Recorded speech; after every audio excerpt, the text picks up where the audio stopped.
नमस्कार मंडळी. होळी असो वा गुढीपाडवा असो किंवा कुठलाही खास दिवस, पुरणपोळीशिवाय सण पूर्णच होत नाही. वेलचीचा सुगंध आणि तुपात भाजलेली मऊ लुसलुशीत पुरणपोळी कशी करायची ते आज आपण पाहूयात.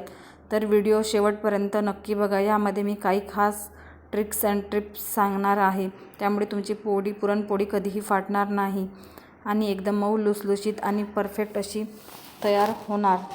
तर चला आपण रेसिपीला सुरुवात करूया. त्यासाठी मी एक बाउल घेतलेला आहे. त्यामध्ये 1 कप चण्याची डाळ घेतलेली आहे. त्यामध्ये थोडंसं पाणी घालून आपल्याला चण्याची डाळ चांगल्या प्रकारे धुवून घ्यायची आहे. तर बघू शकता इथे आपली चण्याची डाळ चांगल्या प्रकारे धुवून झालेली आहे. त्यानंतर त्यामध्ये पाणी घालून अर्धा तास मी भिजत ठेवणार आहे. त्यामुळे आपली डाळसुद्धा चांगली शिजेल, लवकर शिजेल. त्यानंतर एक वाटा घेतलेला आहे. त्यामध्ये त्याला एक कॉटनचा कपडा बांधून आपल्याला पीठ चांगल्या प्रकारे मळून घ्यायचं आहे. त्यामुळे आपली पोळी एकदम सॉफ्ट आणि मऊ लुसलुशीत तयार होईल. ही एक खास ट्रिक आहे. अशा पद्धतीने तुम्ही पीठ चाळून घ्या, त्यामुळे तुमची पोळी परफेक्ट होणार आणि फाटणारसुद्धा नाही. तर बघू शकता इथे आपलं पीठसुद्धा चाळून झालेलं आहे. त्यानंतर आपण पीठ भिजवायला घेऊयात. त्यासाठी मी 1 कप पाणी घेतलेलं आहे. त्यामध्ये 1 टेबलस्पून हळद घालून घ्यायची आहे आणि हळद आपल्याला चांगल्या प्रकारे पाण्यामध्ये मिक्स करून घ्यायची आणि त्याच पाण्याने आपल्याला पीठ भिजवून घ्यायचं आहे. पाण्यामध्ये हळद टाकल्यामुळे आपल्या पुरणपोळीला कलरसुद्धा एकदम भारी येणार. तर बघू शकता इथे थोडं थोडं घालून मी पीठ मळून घेतलेलं आहे.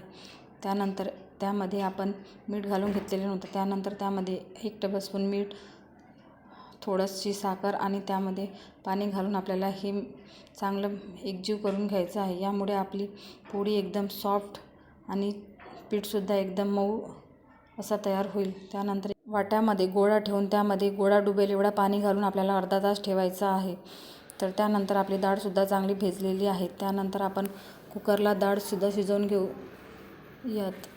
त्यासाठी मी डाळ कुकरमध्ये घालून घेतलेली आहे. त्यानंतर 1 वाटी डाळ घेतलेली आहे. त्यानुसार आपल्याला पाणी घालून घ्यायचं आणि पाणी आपल्याला मोजूनच घालायचं आहे. त्यासाठी मी साधारण 3-3.5 कप पाणी घातलेलं आहे. आपल्याला डाळीची आमटीसुद्धा बनवायची आहे. त्यानंतर 1 टेबलस्पून तूप घालून आपल्याला 1 शिट्टी होईपर्यंत 3 शिट्ट्या कुकरच्या काढून घ्यायच्या आहेत. तर बघू शकता 3 शिट्ट्यानंतर आपली डाळसुद्धा एकदम चांगली शिजलेली आहे. यामधील पाणी आपल्याला गाळून घ्यायचं आहे. त्या पाण्याचं आपण कटाची आमटी बनवणार आहोत. पाणी आपल्याला चांगल्या प्रकारे झारून घ्यायचं आहे. तर बघू शकता या पाण्याचं आपण कटाची आमटी तयार करून घेणार आहोत. त्यानंतर आपल्याला ग्लास घ्यायचा आहे आणि ग्लासाने आपल्याला डाळसुद्धा चांगल्या प्रकारे मॅश करून घ्यायची आहे. चाळणीने चांगल्या प्रकारे चाळून घ्यायची आहे. त्यामुळे आपल्या पुरणसुद्धा एकदम सॉफ्ट आणि मऊ तयार होईल आणि आपल्या पुरणपोळ्यासुद्धा एकदम परफेक्ट अशा तयार होतील. तर इथे बघू शकता आपलं डाळसुद्धा आपली चांगल्या प्रकारे गाळून झालेली आहे. त्यानंतर आपल्याला पुरण शिजवायला घ्यायचं आहे. त्यानंतर त्याच कुकरमध्ये मी सगळं मिश्रण घालून घेतलेलं आहे. यामुळे आपले भांडेसुद्धा कमी भरतील. त्यानंतर सगळं मिश्रण घालून घेतलेलं आहे. त्यानंतर 1 वाटी डाळ घेतली होती. त्यासाठी मी 1.5 वाटी गूळ घेतलेला आहे. त्यानंतर सौंफ, 2 ते 3 विलायची आणि जायफळ आणि साखर मिक्सरला बारीक वाटून घेतलेला आहे. त्याची पेस्टसुद्धा आपल्याला यामध्ये घालून घ्यायची आहे. सौंफ आणि जायफळ आणि सौंफ यांच्या पेस्टमुळे आपल्या पुरणपोळीला ची चव आहे ना ते एकदम भारी अशी इथे. हे एकदा तुम्ही नक्की ट्राय करून बघा. त्यानंतर आपल्याला गॅसवर ठेवून पुरण चांगल्या प्रकारे आपल्याला शिजवून घ्यायचं आहे. सतत हलवत आपल्याला गूळसुद्धा त्यामध्ये चांगल्या प्रकारे विरघळू द्यायचा आहे. इथे तुम्हाला मिश्रण पातळ दिसत असेल, पण जसं मिश्रण आपलं शिजत जाणार तसं आपलं मिश्रणसुद्धा घट्ट तयार होईल. तुम्हाला पुरण शिजलं की चेक करायचं असं चमचा उभा ठेवून बघू शकता. चमचा जर उभा राहिला तर आपलं पुरण शिजलेलं आहे आपलं शिजवून. त्यानंतर मी पुरण एका प्लेटमध्ये काढून घेतलेलं होतं. त्यानंतर बघू शकता आपलं पीठसुद्धा चांगल्या प्रकारे मळून काढून घ्यायचं आहे आणि पीठसुद्धा आपल्याला चांगल्या प्रकारे असं मळून घ्यायचं आहे. तर बघू शकता पीठसुद्धा आपलं किती चिकट असं तयार झालेलं आहे. त्यामुळे आपल्या पुरणपोळ्यासुद्धा फाटणार नाही आणि त्याला थोडंसं तेल लावून आपल्याला चांगल्या प्रकारे त्याचा गोळा तयार करून घ्यायचा आहे. त्यानंतर बघू शकता इथे पुरणसुद्धा आपलं थंड झालेलं आहे. ते एका मी प्लेटमध्ये काढून घेतलेलं होतं. त्यानंतर एक आपल्याला कणकेचं गोळं घ्यायचं आहे आणि त्यामध्ये पुरणसुद्धा भरून आपल्याला अशा पद्धतीने चांगल्या प्रकारे पॅक करून घ्यायचं आहे. आणि आपल्याला पोळी एकदम हलक्या हातानेच लाटून घ्यायची आहे, ज्यामुळे आपलं पुरणसुद्धा बाहेर निघणार नाही. इथे माझं कोरपाट एकदम थोडं छोटं असल्यामुळे मी छोटीशीच पोळी लाटून घेत आहे.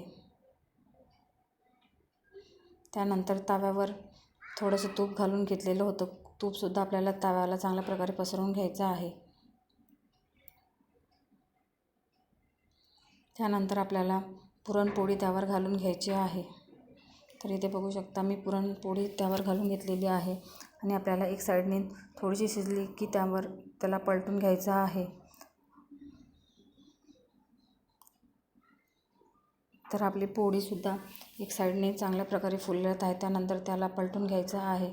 त्यानंतर आलटून पालटून आपल्याला पोळीला तूप लावून घ्यायचं आहे आणि चांगली फुलेपर्यंत पोळी शिजवू द्यायची आहे. तर बघू शकता इथे पोळीसुद्धा किती चांगल्या प्रकारे फुललेली आहे.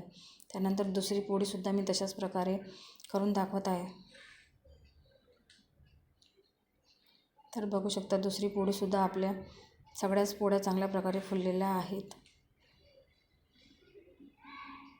तर बघू शकता इथे दुसरी पोळीसुद्धा आपली चांगल्या प्रकारे फुललेली आहे.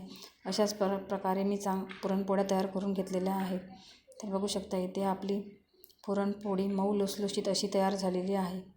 तर एक पोळी बघू शकता तुम्ही एकदम मऊ आणि एकदम सॉफ्ट अशी तयार झालेली आहे आणि त्याची दोन्ही पदरसुद्धा एकदम सेपरेट झालेले आहे आणि आतूनसुद्धा एकदम मऊ आणि सॉफ्ट अशी तयार झालेली आहे.